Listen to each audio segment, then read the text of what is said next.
Anyway, moving on. Seth Rollins would have his Beat the Clock challenge. We'd see the return of Rob Van Dam. Yeah, who hasn't been on TV for a while. We just figured out he was injured. Yes. This is exciting. I was excited. Yeah. He probably pre-ejaculated again. No, not We're not doing that. Not quite that. No? Not quite that percent. No, not as excited as Rollins Jericho. Yeah. I guess it must have lost the flair, the fact that it was the third time in a row we get RVD without Seth Rollins. First time it was great. Yeah. Second time still good. Third time, okay. It's going to be good, but not as exciting. Let's see what you can do with this one. And RVD pulled the biggest trick he could have. Yeah. He turned into Heath Slater. He transformed. I didn't even know that was in his moveset. Transformation is the newest move to Rob Van Dam's arsenal. He is now Shang Tsung. That's how flexible he is. He can make himself look like other people. Anyone he beats in a match, he takes their essence and he can turn into them. Wow. Why he picked Heath Slater, I'll never know. Yeah, so we ended up having, though, Yeah. in reality, Heath Slater replaces RVD in what is the Authority's attempt to give Seth Rollins the easy out in the match on Raw. What a way to do it. I mean... Yeah. With the one-man band. Who's back now to being a one-man band. Yeah. Sad day for you. He still comes out to the 3MB music, though. Yeah. Need to change that, or I'll punch them in the vaginas. I wonder if he's even forgotten that he used to have a one-man band music. Well, he was the one-man Southern rock band, so it had like that country twangy sound to it. I think they're making new music for him.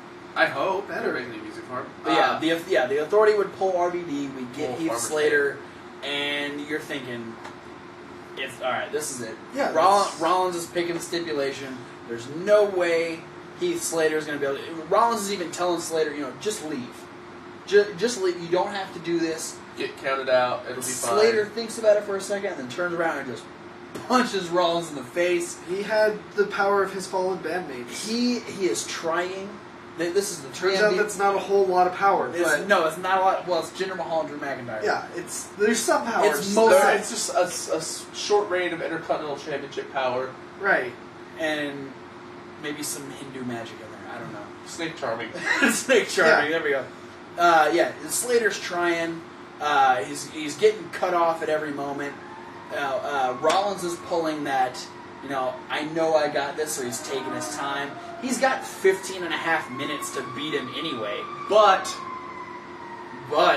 Dean Ambrose would saunter down to the commentary table. Yeah, minding his own business. Yeah, not doing anything distracting. He's not bothering anyone, except he decides that he's going to grab the Money in the Bank briefcase. Well, I mean, I know you get bored, you pick stuff up, you start playing with it. Yeah. And the fact that he didn't win the Money in the Bank match, he just wanted to have a chance to look at it up close. Yeah. He wanted to inspect it. Yeah, and he happened to figure out how to open it. And Seth Rollins, being former Shield mates, they know each other's locker combinations. Oh, absolutely. Yeah. They share that kind of information. Seth Rollins always uses this number because, it's his birthday. Yeah. It's Dean Ambrose's birthday, actually. That's Seth Rollins' password. Oh, they were really good friends. Yeah. Brothers, actually. They would find, he would find the contract. Yeah, and, he just wanted to look it over. Wanted to see the... Fine print. He had to read the fine print. But who would have thought that paper was that gentle? Yeah, I thought they made it out of higher quality paper, because he just picked... I mean, it was a total accident. I thought he was trying to read between the lines. Ah, yeah. Fuck it. Dean Ambrose, the look on Dean Ambrose's face was... it hurt him to tear that paper out. Yeah, he ripped it tight. It's just... You're just having a hell of a time. Just tosses it. So he'd rip up the contract, and then, that didn't distract Rollins enough. But he decided, he was really angry with the audience for some reason. No, he wasn't angry. He walked over and he stole that guy's soda. He was thirsty. He didn't have to be such a jerk about it. He could have bought his own soda. He could have stolen one of the Mountain Dews off the commentary table. Yeah, but he had like Pepsi or something. That's way better than cola. Yeah.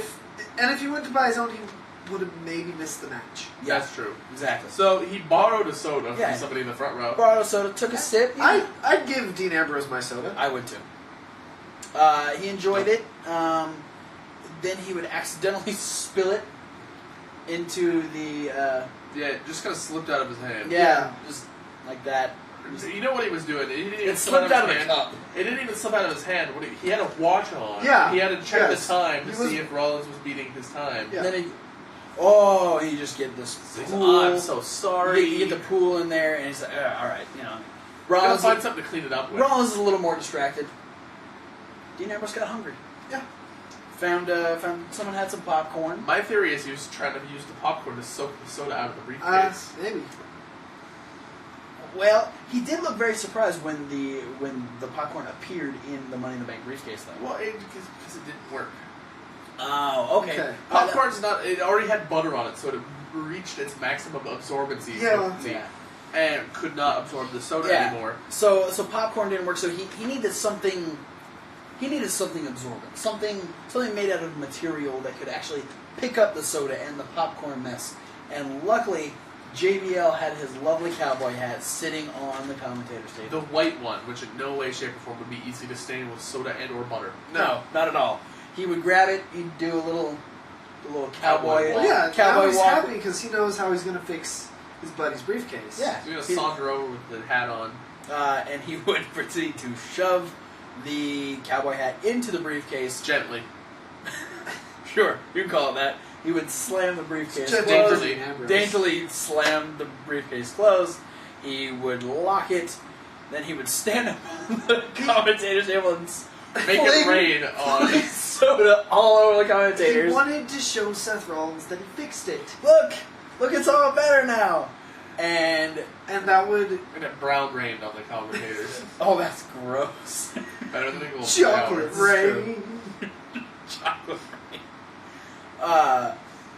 But Seth Rollins would be so distracted by the fact So that thankful he that that up his he would mess. forget he's in a match, and Heath Slater would roll up Seth Rollins and win. And we'd get pizza because Seth Rollins lost to Heath Slater. There's a celebratory Heath Slater victory Yeah. pizza. Yeah. Heath Slater got a singles victory on Raw over Mr. Money They... Bag. WWE keeps upping themselves with the upsets. Yeah, First, Yeah. Zack Ryder gets a win.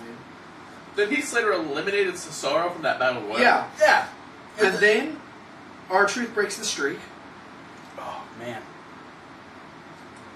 But now Heath Slater gets a singles match victory over one of the more important characters of Monday Night Raw. yeah. So obviously Heath Slater did something good, or they're just really guilty about firing Drew McIntyre and Jinder Mahal. Yeah. I think the latter of the two. Yeah. Sorry we got rid of your friends. Here, have a couple wins. Yeah. And we'll give you a black tag team partner. And you can mess with his name all you want. But we would get a win over Seth Rollins, which would eliminate him from the possibility of picking the stipulation. So, this Friday on SmackDown, Dean Ambrose will be picking a stipulation for their singles match at SummerSlam. JBL predicts it's going to be a kendo stick match. Yeah, kendo sticks just lining Yeah. Thousands of kendo sticks around Didn't the you say ring. 10,000 kendo sticks? something like that. Yeah. Specifically, thousands of kendo sticks around ringside. That'd be scary as hell. Yeah. This is a match of very rare It- though. It's a cage match, but the cage is made of kendo sticks. They tried that. That was the Punjabi prison match. That was a fucking. You know what? I want to go back to that pay per view and watch that match. Batista versus Rick Khali or whatever. No, it was Undertaker. First one was Undertaker Undertaker versus Big Show. Yeah. It was supposed to be Khali, but they changed it last minute. Yeah, And then they did Batista versus Khali. yeah. You should have had Umaga versus Great Khali in a Punjabi prison match. Now, if only I knew where I could watch that match. You know, Fingers are all greasy. you could watch it on the WWE Network, I hear. How much would I pay for the WWE Network? I think it's $9.99. Aha! No. I can watch any pay per view Any ever from WWE, WCW, and ECW. Yeah. Including those classic matches. Batista versus Great Khali in the Punjabi prison match. Big Boss Man versus Al Snow in the Kettle from Hell match. And who can ever forget when David Arquette wins the WCW Championship? $9.99 for all those wonderful memories. The team that would become Too Cool versus Al Snow and Head in a tag team match. Yep. That was That happened. fucking better than... Any of the other matches that you Yeah. said. We would finish Raw with the contract signing between Stephanie McMahon and Brie Bella. You mean the hot track signing? And Triple H was out there. Triple H is hot for like a guy. An older guy Yeah, in a like- suit with a giant wrinkly forehead and a big nose. Like, I'm not attracted to him, but I can recognize that he's an attractive man. He's just got an aura of power behind him, too. I guess that helps. Is that why so many women got with Vince McMahon? Yeah. Exactly. Um, Hungry bitches. yeah. Gold digger. Now, it's not very often we get a contract signing for a Divas match. Yeah. But seeing as how... I wouldn't even really consider this a Divas match. Because Stephanie McMahon really isn't a diva. True. This is like some weird outer space match we've never seen before. No, we don't... Yeah, so we get Brie Bella's returning to the company. We might even say this is a women's match. What? Let's make that a thing. So Brie Bella's coming It's back like a to the former company. Divas champion versus a former women's champion. Yeah. Wait, it is? Did Brie win the Divas title? Yeah. Yeah, actually, when I met the Bella Twins, Brie was talking about how she won it and then Nikki took all the glory. Because they shared it. When I met the Bella Twins, it was in my bedroom in a dream I had. And that's all the detail I'm going into that one. I've got picture proof that I got to put my arms around them. I got memories. They didn't really happen, but I Mine did. dreamt them. And my imaginary memories in my dream are way better than his real memories. When I met CM Punk, I had a way better conversation with him than this guy did. That's true. When I met Jeff Hardy, they said they weren't going to personalize the autographs, and he looked at the lady and signed my name anyway. He gave her that, bitch! I do what I want. I'm Jeff Hardy. But just his normal face. Resting bitch face. Yeah, so we get some banter between, back and forth between Brie and Stephanie. They're getting really personal with this, which is great. Because obviously we're not expecting the greatest match of all time when we watch SummerSlam. But they're making an interesting build to it. Both of them would get there. Brie talks about how she's not just doing this match for herself, or for Nikki, or for Daniel Bryan. She's doing this for all the people that Stephanie and Triple H have just humiliated as being... The Rhodes family, Vicky Guerrero, The Big Show. Which they had a really good promo package where they kind of showed this promo, the all these different people that have just been ruined by the Authority over the last couple of year and a half. Stephanie would fire back with, Stephanie is a great heel. She is. She's the daughter of Vince McMahon. Yeah. She's learned from probably the best heel.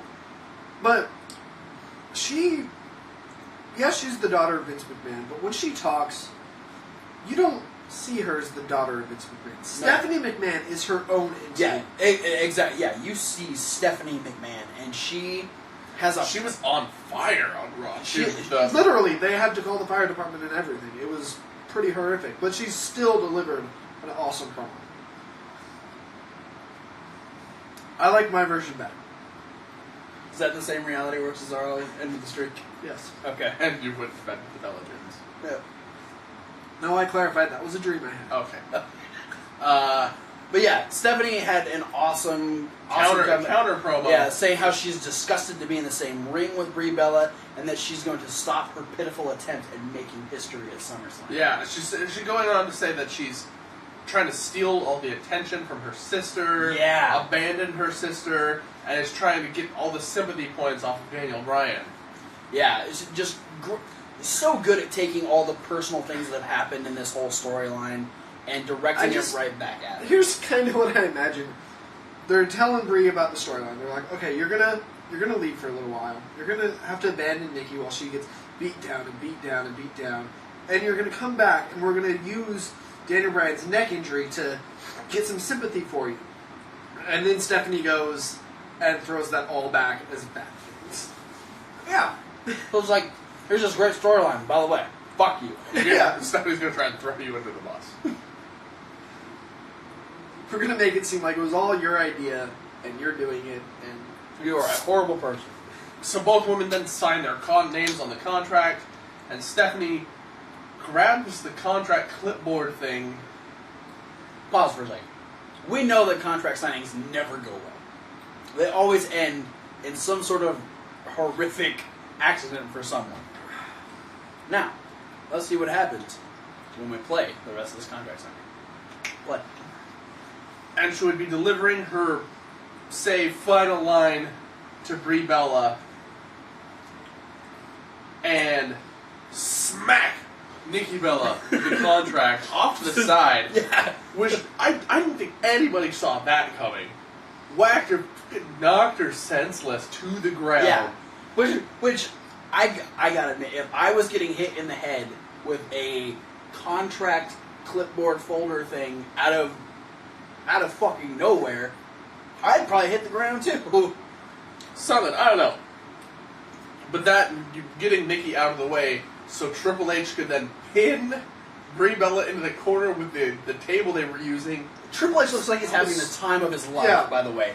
Pushes the table in. it up. He's just sitting there like holding on to the ropes and just holding the table there. Brie can't move. Yeah, and Triple H was smiling because it's the first time he's been in the ring with 3 hot chicks at the same time. Yeah, that's true. Maybe, I don't know. First time in a long time. Yeah. Sitting there, and He was Brie just is really not proud of able his to do anything until she has to watch her sister take the pedigree. Which Stephanie delivered a beautiful pedigree. It was really well done for somebody who was not wearing knee pads. Ow. Yeah. Well, she's had years to perfect it, being married to Triple H. yeah. Yeah, I'm sure. she's down on her knees all the time. Not one of her. Without knee pads. I tried to make the knee pad joke earlier and said it was tasteless. Now you're doing the same thing. That's fine. Tasteless knee pad joke. And so the Authority thought they basically won the war there. Oh, yeah. And they started celebrating, mocking Brie with her husband's The yes chant. pointing and yesing. And then my favorite part of the thing happens when Brie winds up and smacks Triple H in the face, and Triple H almost sells it like it was like a punch from The Rock or something. Yeah. Like, Yeah, he just kind of like gets hit. Brie had her Ugh. moment of like power up moment. Yeah, and she slapped the shit out of Triple H. She's able, Stephanie sees this. Stephanie's like, oh, hell no. And Brie tries to go over the table that she's stuck behind. Bad move. Because She got under. Stephanie would grab her hair and smack her face right into the table. She'd fall off, and this would allow Stephanie to set up Brie and deliver a pedigree on her as well. Yeah, I was excited for the match to begin with, the Bella McMahon match. This made me like 3 times as excited, like 300% more excited for this match. Yeah, and Because Stephanie in this segment showed 1,000,000 times more in-ring prowess than when she was the women's champion like 10, Way 15 more. years ago.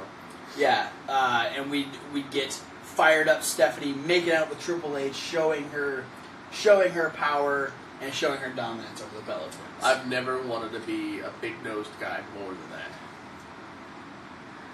I would love to make out with Stephanie McMahon on national television, by the way. Would you love to do that if it meant Triple H finding out? $1 million question. Worth it. All right. That's it for the Raw review this week. This will be up, check us out before this week's episode of Raw starts, where we will be at Monday Night Raw. Yeah, let's. And see what's changed over the course of the Happy week. birthday, Hulk Hogan. Is Yes. going to happen. Yes, we will. I bet we're going to sing the happy birthday song. I don't like Hulk Hogan, so I might not. Crappy birthday to you. Thank you, Thomas Wolfe. That is my new birthday song to Hulk Hogan. Rumored, lots of surprise guests are Yes. rumored to be there. Oh, yeah. Flair, possibly rumored guest Piper, Paul Orndorff, the whole WrestleMania 3, or the whole WrestleMania 1 crew. WrestleMania 3 crew can't happen. Sorry. DiBiase can be there. Yeah, but Andre can. They could bring the Andre Memorial Trophy. Yeah. The kayfabe, that's broken. Yeah. Yeah, but not the Andre statue. Yeah, that's true. They could bring that. How about the giant Andre statue Yeah, that the- unveiled at At WrestleMania Access. Fan Fest? Yeah. I mean, Access. Fan Fest is old. I dated myself, and we're not even that old. You know, that NWO reunion, Which- Paul, Nash, And Hogan. and Hogan, That's And the one thing. and Virgil. literally Probably. everyone else who was on the NWO. They're Except, going to have the entire NWO. except for the Macho and Mr. Me Perfect and Miss and Miss Elizabeth. Oh God, this is getting morbid. But Uh, have crappy birthday, Hulk Hogan. That's why it's a crappy birthday. Yeah. Crappy birthday, all your friends are dead. God. And that's it for the Raw review. Yeah, check us out. Like the Raw review. Subscribe to our channel. Share the Raw review. Share it like Hogan can't share his birthday cake with his dead friends. We love you, Macho Man. We love you, Andre. We don't love you, Hogan. Beefcake's still alive, though. They're like really best buddies, though. For real best buddies. Yeah, there's rumors that they were gay. That was from Linda, though. Yeah. How much can you trust the angry ex-wife? Let's be honest here. Women. Love you, ladies. Except for you, Kayla. Oh, so is that the outro of the Raw review? Yes. This is the outro of the Raw review right now. We're talking it out as we speak. We've been going on for a while. Yeah. On Has. this outro. Thanks for watching the Raw review. Bye. Watch our next See you video. Yeah, Watch the next video, which is going to Is be there other going to be an stuff we're talking annotation about. up here? Do it. yeah, Annotate it, great. yeah. Are you doing annotations? There. I will this week. I'll do the thing. I will start doing annotations. We're going to learn. We're going to learn some cool video tricks. Yeah, I'm gonna get fancy with it. We're going to post one upside down. Maybe. I'm gonna leave that to you. If you can find a way to make an upside down annotation. No, I mean the video upside down. The whole video is going to be upside down. Not this one, but sometime in the future, We could probably do that. upside down video. But yeah, click the annotation. I'll even put links in the description to the other videos, which with episode 8 you will be getting the 5 matches that everyone should see. Chikara edition. Chikara edition. You'll be getting the midweek wrap up like usual. You'll be getting the SmackDown rundown, and it is Streak Week where we decide who, because everyone's better than Brock Lesnar, should have ended the streak at WrestleMania 30. Everyone's better than Brock Lesnar except for Borg Laser. Borg Laser's a loser. Well, that's it for the Raw review, and we'll see you in the next video.